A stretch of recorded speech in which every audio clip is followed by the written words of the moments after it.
ce matin, Église, j'ai un message pour toi et pour t'encourager à garder le cap. L'intitulé du message est « Garde le cap ». Amen. C'est pas facile de garder le cap, hein? Regarde ton voisin et dis-lui « Garde le cap ».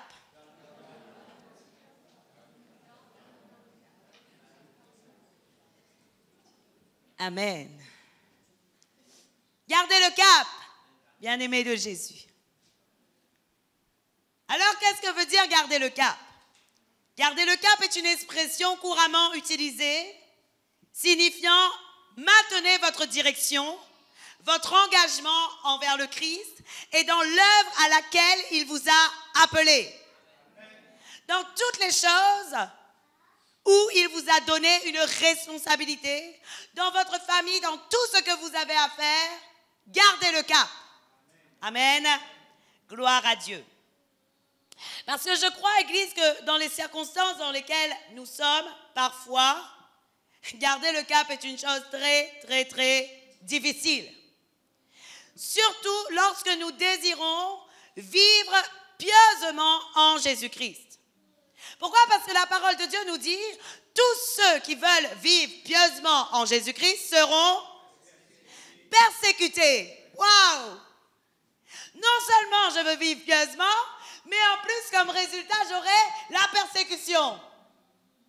Et pour pouvoir vivre ces temps, il faut réellement savoir comment faire pour garder le cap. Puisque la parole de Dieu est une vérité. Donc, lorsque 2 Timothée 3, le verset 2 nous dit que tous ceux qui veulent vivre pieusement en Christ seront persécutés, cela est sûr à 100% que tu seras persécuté. Amen. La parole est la vérité. Oui ou non? Donc, à 100% sûr, tu seras persécuté. Quand tu viens de te convertir à Christ, tu le ressens plus. Tu as l'impression, tu dis oui, ta vie va changer. Tout le monde te dit, quand tu connais le Christ, tu seras vraiment une nouvelle créature. Des choses nouvelles vont arriver. Ta vie va changer. Ce sera waouh. Et quand tu arrives au Christ, qu'est-ce qui se passe? Tu commences à être persécuté, persécuté et persécuté. Et tu te dis, ce n'est pas de ce Jésus que je voulais. C'est un autre. Celui qu'on m'avait dit, où ce sera waouh. Vrai ou faux? Mais la vérité, Église, est que lorsque nous sortons dans le camp du diable, le diable ne va pas nous lâcher si facilement. Il veut essayer de nous faire tomber. Il veut essayer de nous décourager. Il veut essayer de nous ralentir. Il veut essayer de nous endormir. Il veut essayer de nous piéger. Il veut essayer de nous retenir. Il veut essayer. Mais il n'arrivera plus parce que tu es plus que vainqueur. Amen. Et ce matin, j'aimerais te donner 2 clés pour pouvoir garder le cap. Parce que lorsque je regarde aux circonstances de ma vie, lorsque je regarde dans les difficultés dans lesquelles j'étais, je me dis que la parole de Dieu nous dit, il faut être fort et courageux. Et c'est bien, on a l'impression qu'en étant fort et courageux, cela suffit pour pouvoir garder le cap. Mais j'ai envie de vous dire quelque chose. Dieu a dit à Josué, sois fort et courageux, c'est vrai. Mais force et courage ne suffit pas pour garder le cap. Eh oui, il y a bien des moments où j'ai été forte et courageuse. Mais malheureusement, il y a bien des moments où lorsque j'étais que forte et courageuse, j'avais envie d'abandonner.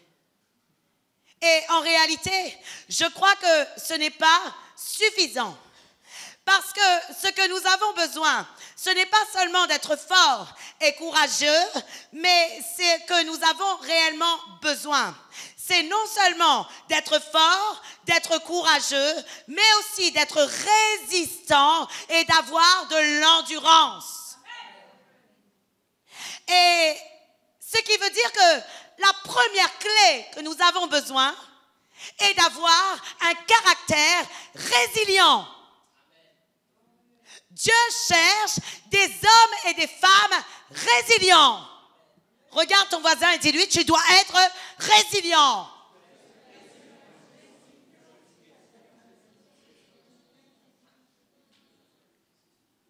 Tu dois être résilient. Wow. It's so beautiful. Yes? OK. Tu dois être résilient. Je veux vraiment te le dire, Église. Parce que parfois on dit, Seigneur, on est fort, on est courageux, mais on ne comprend pas pourquoi on ne peut plus sortir de notre état et avancer, et continuer à avancer. Mais qu'est-ce que la résilience? La résilience, c'est une personne qui a la capacité de supporter des choses profondes et qui est capable de rebondir et de prendre un nouveau départ. La résilience, c'est une personne qui a la capacité de subir des échecs, des moments difficiles, des moments vraiment où tu peux être dans l'abattement moral, mais tu refuses de l'être et tu décides de te lever et de prendre un nouveau départ. Et tout serviteur, toute servante de Dieu ne devrait pas se contenter seulement d'être forte et courageuse. Un serviteur, une servante de Dieu doit chercher à devenir résilient. Et je le dis réellement, nous devons être résilients. L'apôtre Paul lui-même, il était quelqu'un de résilient. Oui ou non? Et beaucoup d'hommes et de femmes de la parole de Dieu étaient résilients. Joseph était un homme résilient. Il était en prison, il était vendu comme esclave, il a subi des échecs et des échecs, il avait l'occasion d'être blessé plusieurs fois, oui ou non? Vendu par sa famille, par sa propre famille, Joseph était vendu. Et qu'est-ce qui s'est passé, Église? Joseph ne s'est pas arrêté sur la blessure. Joseph a dit, moi, je ne vais pas m'arrêter sur la blessure, mais je vais continuer d'avancer. Et vous savez ce qui nous ralentit souvent? C'est que nous sommes des hommes et des femmes qui n'ont pas de résilience. Nous sommes blessés et nous restons ralentis. Mais l'apôtre Paul a dit quelque chose en 2 Corinthiens 4, le verset 8. Voici ce qu'il a dit.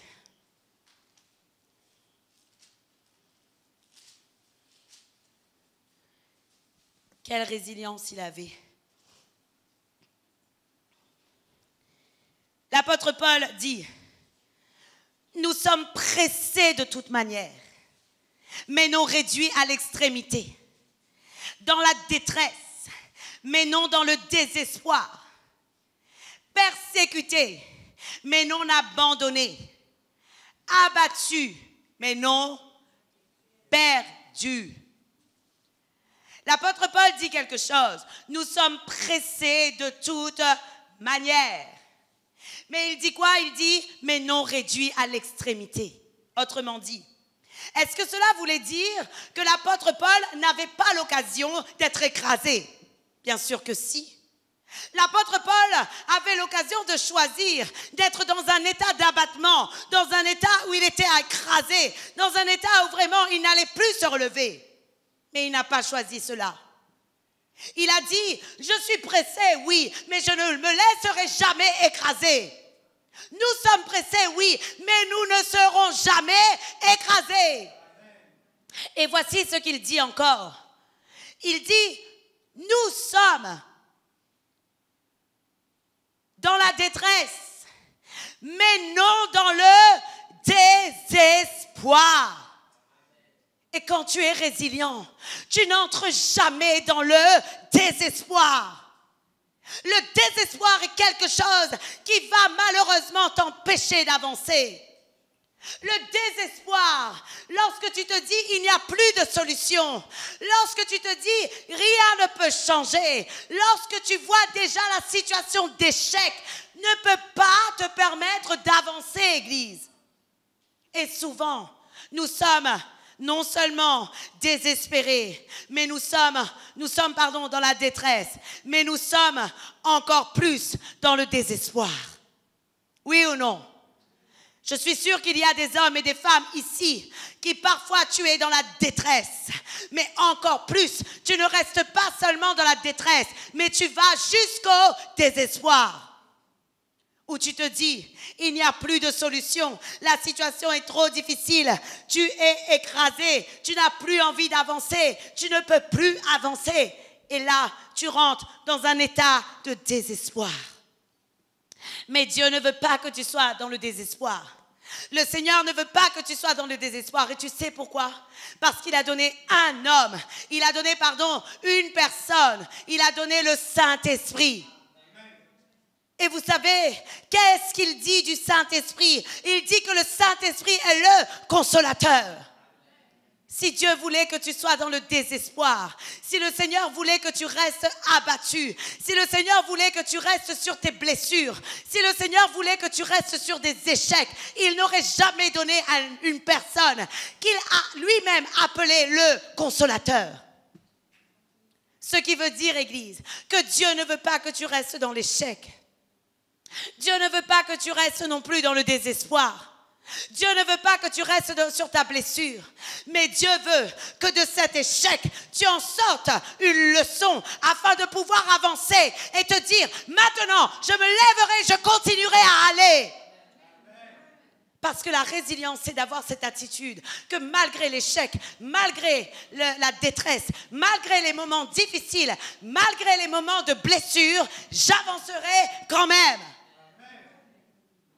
Moi, je sais que ce que les hommes disent de moi, c'est que je suis une personne résiliente. Même le monde dit ça de moi. Je suis résiliente parce que je suis passée dans beaucoup de choses que vous ne pouvez même pas imaginer. Beaucoup. Mais j'ai réussi à ne jamais laisser ces choses m'abattre. Et je le dis, je ne laisserai pas ces choses m'abattre parce que j'ai la deuxième clé. Amen. Quelle est-elle? Je compte sur la fidélité de Dieu. C'est la deuxième. La deuxième clé est lorsque tu comptes sur la fidélité de Dieu. Pour pouvoir être résilient en tout temps, il faut compter sur la fidélité de Dieu, Église. J'aimerais vous donner le modèle d'une personne quand même.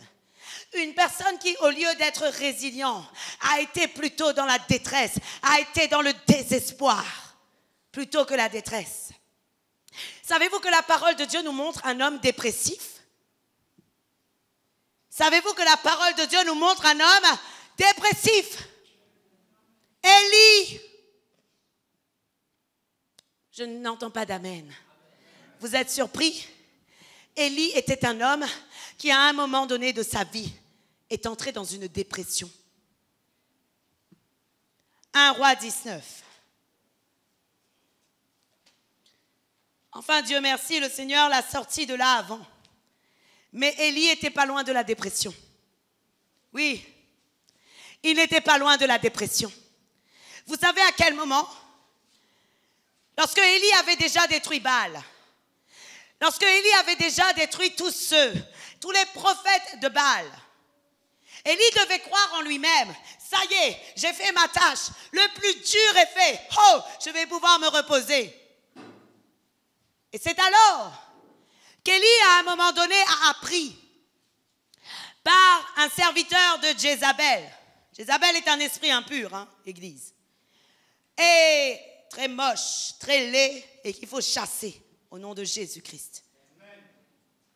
Alors, cet esprit impur, Jézabel a envoyé un serviteur pour dire à Élie, et pour prévenir Élie, je ne mourrai pas avant de t'avoir tué. Et qu'est-ce qui s'est passé alors? Élie a dû commencer à sentir une oppression entrer en lui. Il a commencé à dire, ce n'est pas vrai, j'ai combattu, j'ai fait ce qu'il fallait faire, et voici que tout à coup, elle envoie encore quelqu'un, elle cherche encore à me tuer. Ce n'est pas fini cette persécution? Et qu'est-ce qui s'est passé alors? Élie a commencé à entrer dans le désespoir. Et cela aurait pu l'amener dans une dépression. Et je vais vous montrer. La Bible nous dit, dans 1 Roi 19, le verset 1er, Achab rapporta à Jézabel tout ce qu'avait fait Élie et comment il avait tué par l'épée tous les prophètes. Jézabel envoya un messager à Élie pour lui dire que les dieux me traitent dans toute leur rigueur si demain à cette heure je ne fais de ta vie ce que tu as fait de la vie de chacun d'eux. Élie, voyant cela, se leva et s'en allait pour sauver sa vie. Il arriva à Beersheba, qui appartient à Juda, et il laissa son serviteur. Pour lui, il alla dans le désert où, après une journée de marche, il s'assit sous un genêt et demanda la mort, en disant: c'est assez maintenant, Éternel, prends mon âme, car je ne suis pas meilleur que mes pères. Oh, voyez ce qui se passe. Élie demande la mort. Lorsqu'un homme demande la mort, il est déjà dans la dépression. Oui ou non? Personne ne peut demander la mort s'il n'est pas dans un état dépressif. Oui ou non? Il n'a plus d'espoir, il n'a plus d'espérance. Qu'est-ce qu'il fait? Seigneur, je veux la mort, je veux la mort, je veux la mort. Voyez vous-même. Et pourquoi il voulait la mort? Parce que Élie a arrêté de compter sur la fidélité de Dieu. Élie a arrêté de compter sur la délivrance de l'Éternel. Il a arrêté de le faire. Parce que tant qu'il le faisait, il savait que l'Éternel était avec lui et que l'Éternel allait l'aider à tuer tous les prophètes de Baal. Mais qu'est-ce qui s'est passé alors? Lorsque Jézabel a dit elle se vengerait, Élie a commencé à ne plus compter sur Dieu. Il a commencé à aller lui-même fuir. Il n'a même pas prié. Il a fui parce que la brèche était là. Dans son cœur, il a dû se dire encore la persécution. N'est-il pas vrai que parfois nous sommes comme cela? N'est-il pas vrai? Nous sortons d'une victoire. Je reprends. Nous sortons d'une bataille qui a engendré dans nos vies une victoire. Et au lieu de glorifier Dieu, une autre bataille arrive. Et qu'est-ce que nous faisons? Encore? Seigneur, je suis fatigué. Encore. Et qu'est-ce que tu risques? D'entrer dans la dépression. D'entrer dans la dépression. Parce que tu devrais jouir de tes victoires. Et tu devrais dire, si hier j'ai vaincu, je vaincrai encore cela. Si hier j'ai vaincu, je serai encore vainqueur sur celle-là. Si hier j'ai vaincu, je serai encore vainqueur sur celui-là. Amen. Mais malheureusement, parfois, nous sortons d'une victoire. Et lorsque la persécution autre arrive, oh, nous disons, Seigneur, encore. Et nous commençons à entrer dans la chambre. Et nous commençons à dire à notre mari, laisse-moi tranquille. Je n'ai pas envie de parler. Laisse-moi pleurer. Laisse-moi tranquille. Et le mari lui-même, il commence à dire à la femme, là, tu ne me parles pas, ok? Je ne suis pas très bien. Tu ne me parles pas, ok? Pourquoi? Parce que dans mes pensées, dans ma vie, il y a cette oppression qui revient à me dire encore et encore et encore, jusqu'à quand on va être persécuté. Et nous n'avons qu'une envie, c'est fuir. Et à ce moment-là, je vous le dis, nous risquons d'être comme Élie. Mais voyez vous-même la fidélité de Dieu. Dieu n'a jamais laissé Élie là-dedans. Dieu a parlé à Élie plusieurs fois. Et c'est aussi ce qui se passe pour nous, Église. Lorsque nous sommes encore dans la détresse et lorsque nous sommes là à dire à Dieu, Seigneur, je te supplie, donne-moi la mort. Je te supplie, donne-moi la mort. En gros, Élie ne pouvait pas se suicider. Il savait que s'il se suicidait, il serait en enfer. Alors il a dit, Seigneur, ben donne-moi la mort alors. Il a dit, Seigneur, donne-moi la mort. Et lorsqu'il commençait à demander la mort à Dieu, voici ce que la parole de Dieu nous dit. Il se coucha et s'endormit sous un genêt. Église, j'aimerais vraiment que vous puissiez regarder cela. Parce que lorsque nous sommes dans un moment de dépression, de désespoir, nous n'avons qu'une envie, en nous endormir. Nous n'avons qu'une envie, dormir, dormir, dormir. Rester à l'ombre d'un arbre, rester dans notre chambre enfermée, rester là et dormir, et dormir, et dormir. État de quoi? État de dépression. Alors, qu'est-ce qu'il dit? Et voici, un ange le toucha et lui dit, lève-toi et mange. En gros, Élie, non seulement il dormait, mais en plus il ne mangeait plus. Il dormait, mais il ne mangeait plus. Pourquoi? Parce que réellement, il avait peur. Oui ou non? Il avait peur en lui-même. Et c'est aussi ton cas parfois. Je sais que c'est ton cas. Ne me dis pas non. Parce que si je parle aujourd'hui, c'est parce que tu es comme ça parfois. Si aujourd'hui je parle, c'est parce que parfois tu es comme ça. Et que le Seigneur ne veut plus que tu sois de cette manière. Le Seigneur veut que tu sois résilient, que tu rebondisses et que tu comptes sur sa fidélité. C'est ce que Dieu veut pour toi. Alors à plusieurs fois, Dieu dit à Élie, lève-toi et mange. Un ange, dit à Élie, lève-toi et mange. Il regarda et il y avait à son chevet un gâteau cuit sur des pierres chauffées et une cruche d'eau. Il mangea et but, puis se recoucha. L'ange de l'Éternel vint une seconde fois, le toucha et dit, lève-toi, mange, car le chemin est trop long pour toi. Il se leva, mangea et but, et avec la force que lui donna cette nourriture, il marcha 40 jours et 40 nuits jusqu'à la montagne de Dieu à Horeb. Et là, il y entra dans la caverne et il y passa la nuit. Et voici, la parole de l'Éternel lui fut adressée en ces mots. « Que fais-tu ici, Élie ?» Il répondit. J'ai déployé mon zèle pour l'Éternel, le Dieu des armées, car les enfants d'Israël ont abandonné ton alliance, ils ont renversé tes autels, ils ont tué par l'épée tes prophètes. Je suis resté moi seul et ils cherchent à m'ôter la vie. L'Éternel dit, sors et tiens-toi dans la montagne devant l'Éternel. Et voici l'Éternel passa. Et devant l'Éternel, il y eut un vent fort et violent qui déchirait les montagnes et brisait les rochers. L'Éternel n'était pas dans le vent. Et après le vent, ce fut un tremblement de terre. L'Éternel n'était pas dans le tremblement de terre. Et après le tremblement de terre, un feu. L'Éternel n'était pas dans le feu. Et après le feu, un murmure doux et léger. Quand Élie l'entendit, il s'enveloppa le visage de son manteau. Il sortit et se tint à l'entrée de la caverne. Et voici, une voix lui fit entendre ces paroles. « Que fais-tu ici, Élie ?» Il répondit, « J'ai déployé mon zèle pour l'Éternel, le Dieu des armées, car les enfants d'Israël ont abandonné ton alliance. Ils ont renversé tes autels et ils ont tué par l'épée tes prophètes. Je suis resté moi seul et ils cherchent à m'ôter la vie. » L'Éternel lui dit, « Va, reprends ton chemin par le désert jusqu'à Damas. Et quand tu seras arrivé, tu oindras Hazaël pour roi de Syrie. Tu oindras aussi Jéhu, fils de Nimshi, pour roi d'Israël, et tu oindras Élisée, fils de Shaphat, d'Abel Méola, pour prophète à ta place. Et il arrivera que celui qui échappera à l'épée de Hazaël, Jéhu le fera mourir, et celui qui échappera à l'épée de Jéhu, Élisée le fera mourir.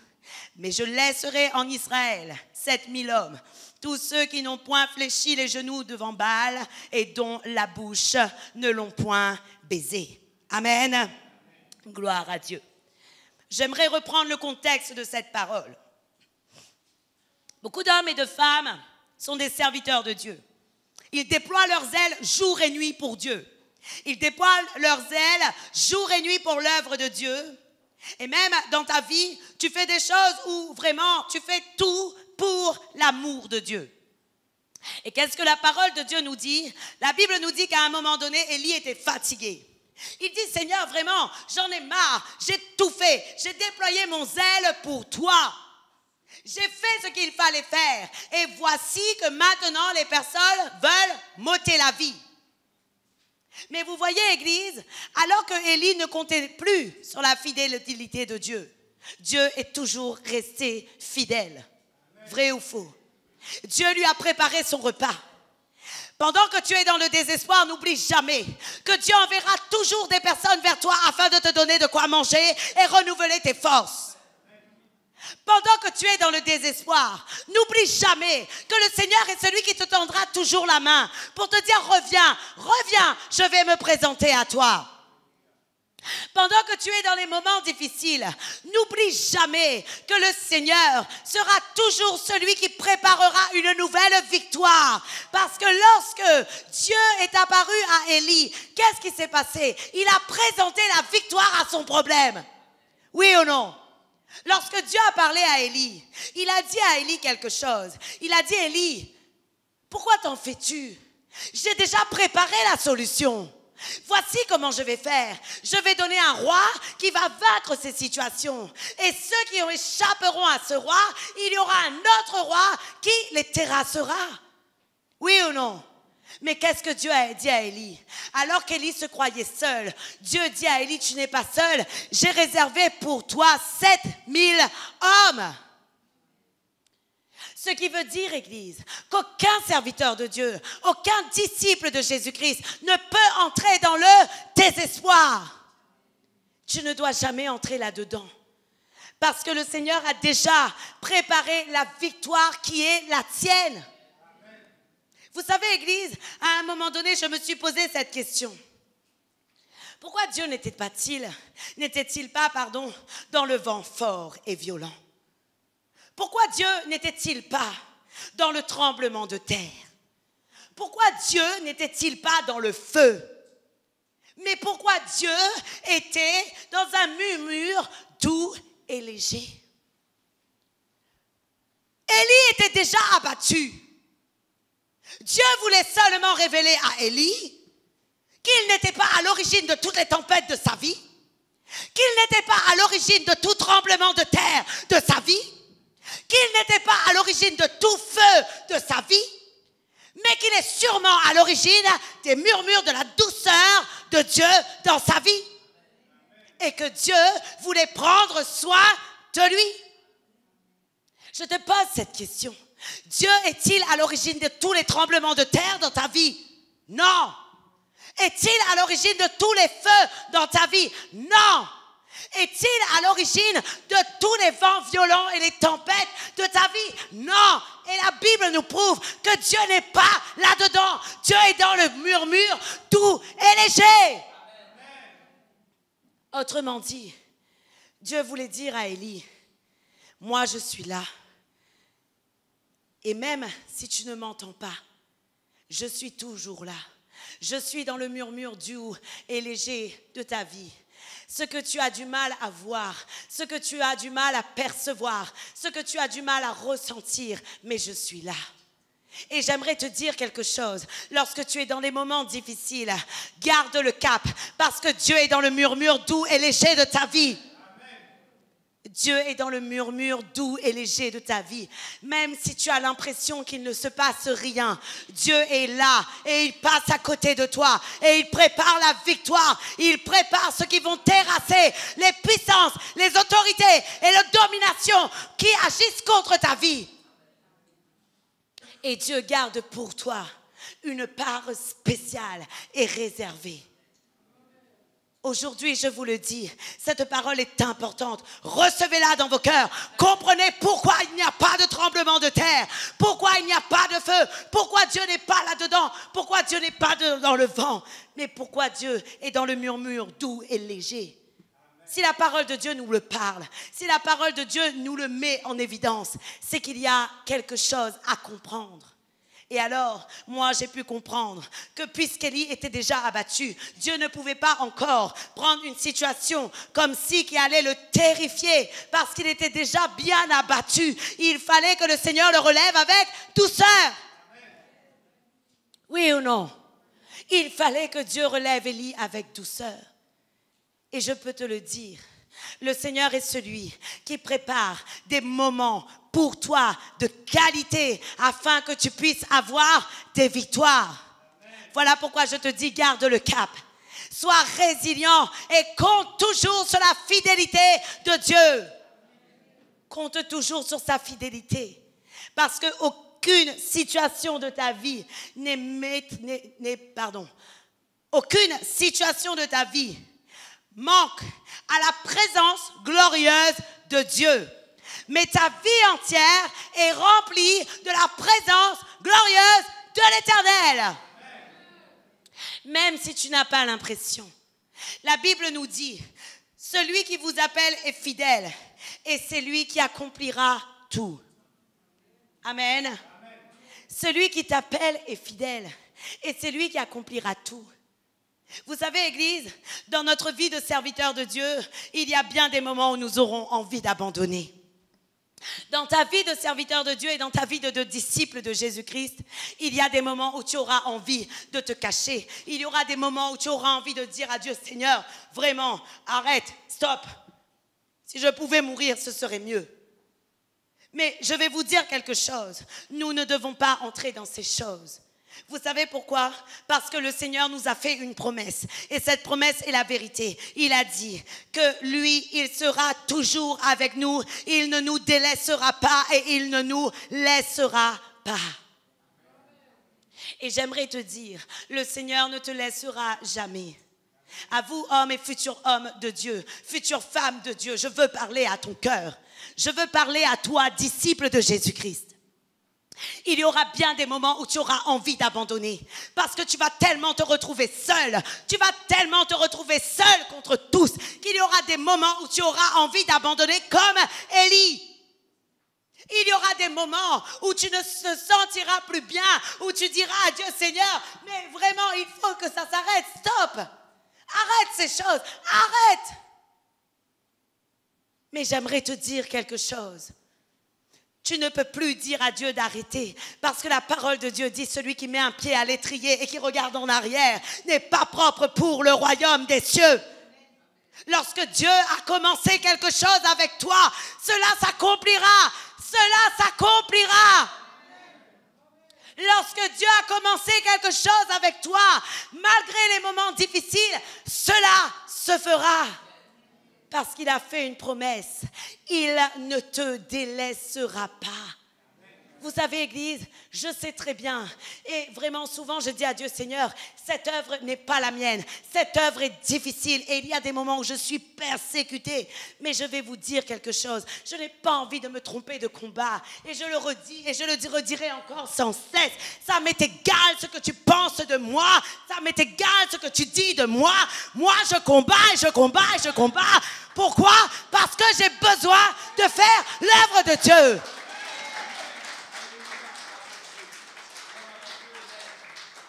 Un jour, le Seigneur me disait, ne te fais pas d'illusions. Des gens viendront, partiront. Viendront, partiront. Mais ces chaises ne seront jamais vides. Ces chaises ne seront jamais vides. Ces chaises ne seront jamais vides. Jamais. Jamais. Jamais. Et je le scelle. Jamais vides, elles ne seront. Vous savez pourquoi? Pour moi, Dieu a réservé 7000 hommes, comme il a fait pour Élie. Et pour tout serviteur de Dieu, Dieu a réservé 7000. Dieu a réservé 7000 hommes qui ne sont pas corrompus. Ils sont là. Ils sont là. Et voilà pourquoi je veux encourager ceux qui vont être disciples de Jésus-Christ, ceux qui vont servir le Seigneur. Sers Dieu avec excellence, même si tu as l'impression d'être seul, sers-le avec excellence, parce que même si tu ne vois pas, l'armée céleste est à côté de toi. Sois résilient et compte sur la fidélité de Dieu. Compte en tout temps là-dessus. J'aimerais vous dire, Église, tu ne dois jamais, jamais, jamais baisser les bras. Garde le cap, comme je viens de te dire. Et même si les ennemis rient de toi, dis-leur cette parole. Je vais te donner la parole à leur répondre. Michée 7, le verset 8. Parce qu'il y aura des ennemis qui vont rire de vous. Hey, moi je connais beaucoup de gens qui ricanent, qui rient. La Bible dit ne ris pas trop de ton ennemi. Parce que le Seigneur risque de faire des grandes choses pour lui ensuite. Et voici ce que tu dois dire à ceux qui rient de toi lorsque tu es dans des moments difficiles. Ne te réjouis pas à mon sujet, mon ennemi. Car si je suis tombée, je me relèverai. Si je suis assise dans les ténèbres, l'Éternel sera ma lumière. Vous allez pouvoir lui répondre. Et lorsque l'ennemi de nos âmes, même le diable parfois il ricane, lorsqu'il arrive à faire un coup, lorsqu'il arrive à utiliser quelqu'un pour faire un coup d'état, le diable ricane. Un jour, j'entendais l'ennemi faire ha ha ha, un vrai rire vraiment horrible et dégoûtant. À ce moment-là, je lui ai dit, tais-toi, ne te réjouis pas à mon sujet, mon ennemi. Car si je suis tombé, je me relèverai. Et si je suis assise dans les ténèbres, l'Éternel sera ma lumière. Et aujourd'hui, je veux te dire, laisse-les. S'ils veulent rire de toi, laisse-les rire. Parce qu'il y a quelque chose que Dieu prépare en victoire pour ta vie. Je vous assure, tous ceux qui sont ici, vous allez avoir des grandes victoires. Tous ceux qui sont ici, si vous faites confiance à Dieu, si vous comptez sur sa fidélité et que vous ne vous arrêtez jamais, vous allez avoir des grandes victoires. La victoire a déjà été gagnée. Mais maintenant, nous n'avons plus qu'à la saisir. Et comment la saisir? En étant résilient. Parce que si on abandonne, malheureusement, on n'aura pas le temps de l'attraper dans nos mains et pouvoir délecter cette victoire. Maintenant, j'ai pris une décision. Et je prie que vous aussi, vous la preniez. Lorsque tu gagnes une victoire, assieds-toi bien et délecte ta victoire. Et dis, ouais, j'ai vaincu. Ouais, j'ai gagné. Oh, la joie du Seigneur est avec moi. Ouais, j'ai gagné. Oui, j'ai vaincu. Vous savez pourquoi? Parce que le diable est un fin voleur de vos victoires. Vous les gagnez, mais elles passent vite sous votre nez. Vous n'avez pas le temps de les délecter. Vous n'avez pas le temps de prendre joie en elles.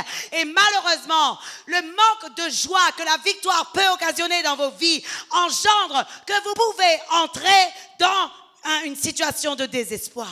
Pourquoi?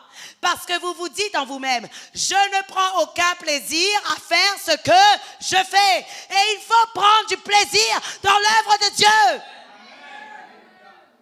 Prends du plaisir dans l'œuvre de Dieu. En l'œuvre de Dieu. C'est-à-dire lorsque tu as des victoires, lorsque tu as gagné une vie, lorsque tu as fait une chose et qui a apporté une victoire. Glorifie Dieu et prends le temps de lui dire, oh Seigneur, tu es merveilleux, tu es glorieux, tu m'as donné la victoire, je te loue, je te bénis. Tu sais ce que cela va produire? Cela va augmenter ta foi, cela va te donner des réserves de foi, cela va te redonner des réserves de joie. Néhémie dit quelque chose. Néhémie dit, la joie du Seigneur est ma force. Autrement dit, la joie que te procure l'œuvre de Dieu et que te procure le Seigneur est une force en toi. Autrement dit, pour ne pas manquer de résilience, il te faut la joie dans l'œuvre de Dieu. Oui. Alors apprends à délecter les bons moments que tu peux avoir dans l'œuvre de Dieu. Et lorsqu'il y a des victoires, réjouis-toi. Réjouis-toi. Afin que ces victoires soient sans cesse gravées en toi. Et que lorsque le combat arrive, tu puisses dire, ah, j'ai eu la victoire hier, mais aujourd'hui je l'aurai encore. Je l'aurai encore et je serai dans la joie. Je l'aurai encore et je serai dans la joie. Cette année est une année où la reconnaissance va être comptée pour Dieu. Vous savez, Église, nous avons un problème.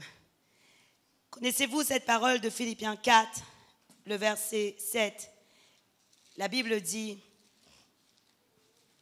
je devais m'arrêter, mais c'est comme si le Seigneur me dit, continue à leur parler de la reconnaissance et de la joie.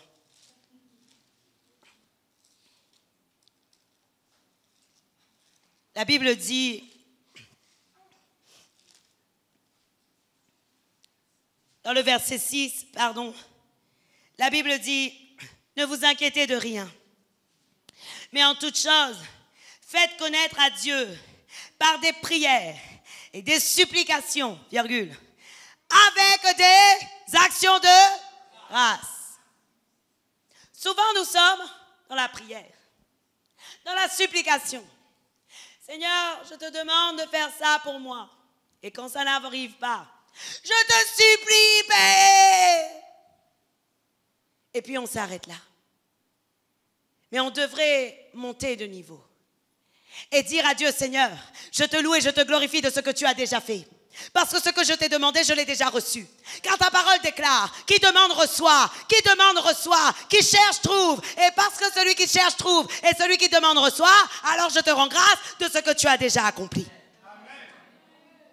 Aujourd'hui, je peux vous dire que nous puissions être cette année dans des actes de reconnaissance plus que dans la supplication. Hier, tu étais dans les pleurs. Hier, tu étais dans les larmes. Tu as suffisamment semé dans les larmes. Maintenant, moissonne dans la joie. Moissonne dans l'allégresse. Moissonne dans la joie. Moissonne dans la joie. Tu as suffisamment semé dans les larmes. C'en est assez. Maintenant, moissonne dans l'allégresse. Qui a pleuré hier? Qui a pleuré hier? Non, pas hier, hier. Dans le passé.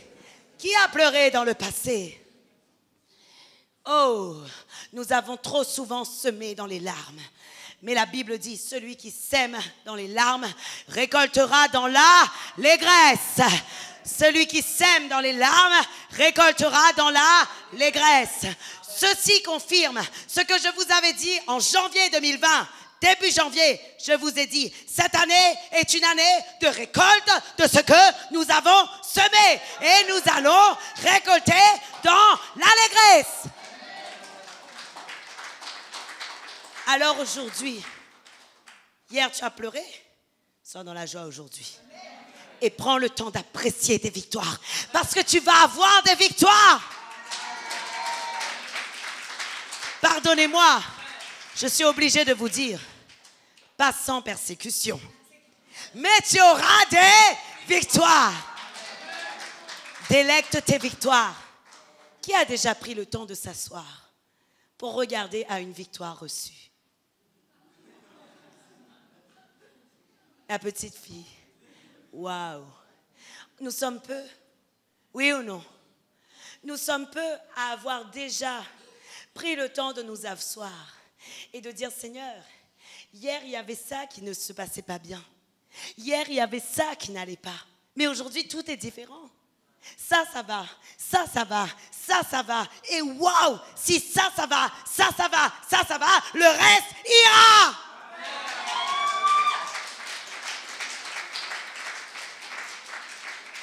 Amen. Amen. Je veux te dire aujourd'hui, pas seulement moi, mais l'Esprit de Dieu te dit, garde-le cap. Garde-le. Garde-le. C'est tellement merveilleux. Amen. Est-ce qu'on peut se lever pour louer Dieu, pour glorifier Dieu?